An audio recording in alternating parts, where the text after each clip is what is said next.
दिख रहा होगा लिखा हुआ यहाँ पे जेई मेंस आपका लिखा हुआ है 24 के लिए हम जो जेई मेंस की बात करेंगे। क्या बात करेंगे हम लोग यहाँ पे कि अगर आप देखें बच्चे परेशान होते हैं कि हमसे होगा नहीं होगा, ये होगा वो होगा कि नहीं, मतलब आलतू फालतू पढ़ाई को छोड़ के वो हर वो चीज़ सोचते हैं अपने कैरियर को जो जिसमें डूब जाए उनका कैरियर। समझ में आ रहा है? कैरियर उठाने की बात कुछ नहीं करते, ये नहीं सोचते हैं कि हाँ हमसे होगा, हमसे क्यों नहीं होगा, ये नहीं सोचते हैं, ठीक है, और हम ही से होगा ये नहीं सोचते हैं। क्या सोचते हैं? हाँ हमसे नहीं हो पाएगा।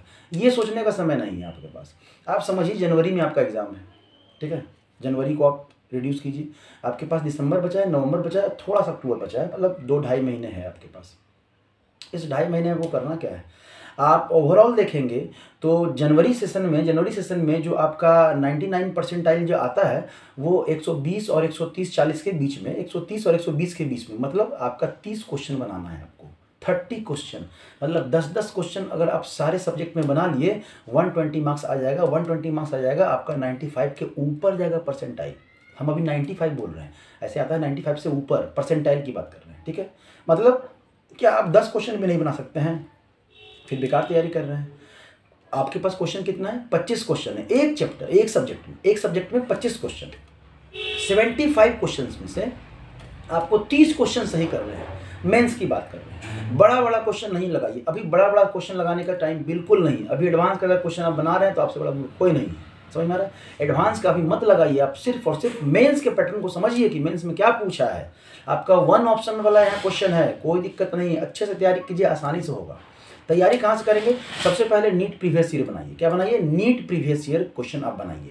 नीट प्रीवियस ईयर बनाने से क्या होगा ना कि आपका बेस पता चल जाएगा कि आपका बेसिक। बहुत सारे बच्चे होता है कि हम तो एडवांस का तैयारी कर रहे हैं, नीट का मेंस का तैयारी कर रहे हैं, नीट का क्वेश्चन क्या लगाएं।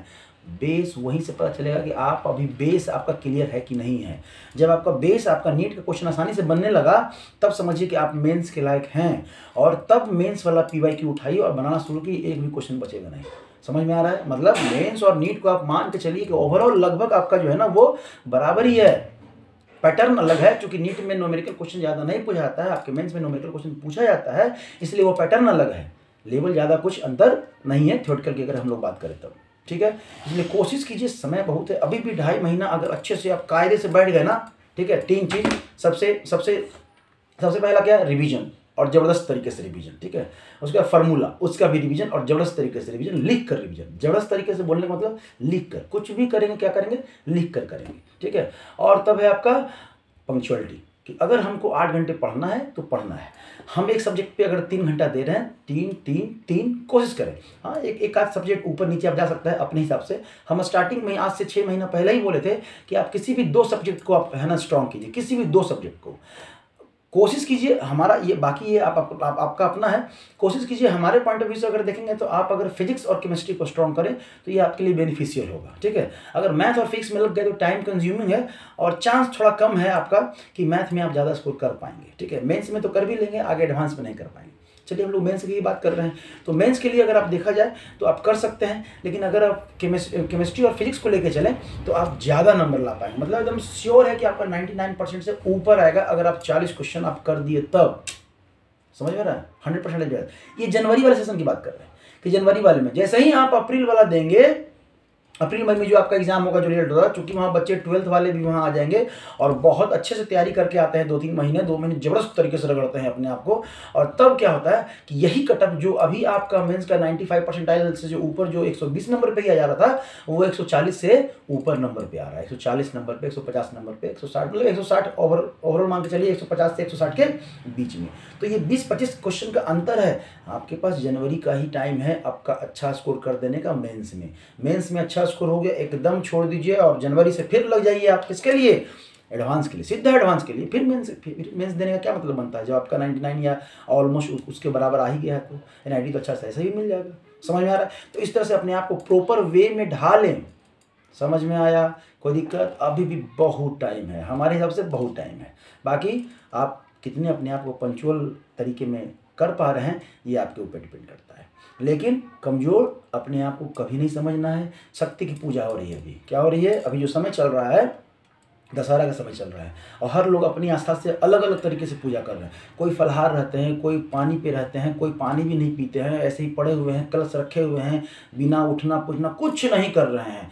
ये शक्ति आया कहाँ से, ये ताकत उनको मिलता कहाँ से, कोई आर्टिफिशियल कहीं बाहर से तो आता नहीं है, उनके अंदर का ही ये ताकत है जो कि वो यूज नहीं कर पाते हैं। अगर जनरल डे की बात करें तो वही आदमी जो है ना आपका एक दिन भी भूखे रहने में सोचेगा, और इस दिन हम लोग 9 दिन भूखे रह जाते हैं, समझ रहे हैं। अपने आप के शरीर को इस तरह से तैयार कर देते हैं कि 9 दिन उनको पता ही नहीं चलता है कैसे गुजर गया। ये 2.5 महीना आपको करना है इस तरह से, ये 2.5 महीना इस तरह से अपने आप को रूटीन में बांध दीजिए, ठीक है।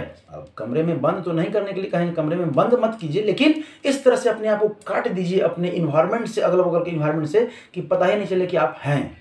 और जिस दिन निकलिए सीधा एग्ज़ाम दीजिए और बस झंडा गाड़ दीजिए।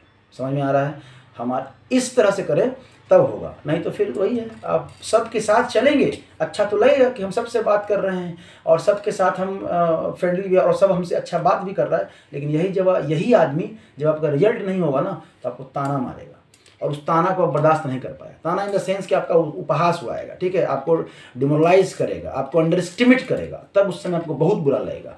उस चीज़ से अगर बचना है, ये 2.5 महीने अपने आप को जो है ना एकदम कंजर्व कर लीजिए, जितना कंजर्व कर लीजिए। खाना खाइए, पढ़िए, खाना खाइए, पढ़िए, इसके अलावा कुछ नहीं होना चाहिए। फ़ोन से जितना दूर रहें मेरे दोस्त, 2.5 महीना ही बचा है, ज़्यादा समय नहीं है। कोशिश कीजिए जितना ज़्यादा फ़ोन से आप दूर रहेंगे उतना अच्छा रहेगा आपके लिए।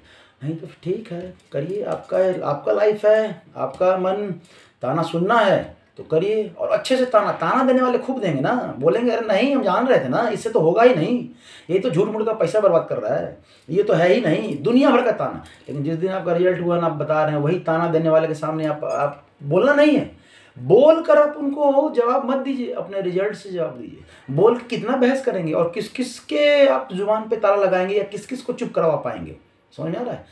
उससे नहीं होता है। रिजल्ट दीजिए, कंजर्व कीजिए, काट दीजिए अपने आप को इन्वायरमेंट से एकदम काट दीजिए। दुनिया में कोई है ही नहीं, आपका बुक और आप, समझ में आया, रिजल्ट होगा और आप ही का होगा। ठीक है, थैंक यू।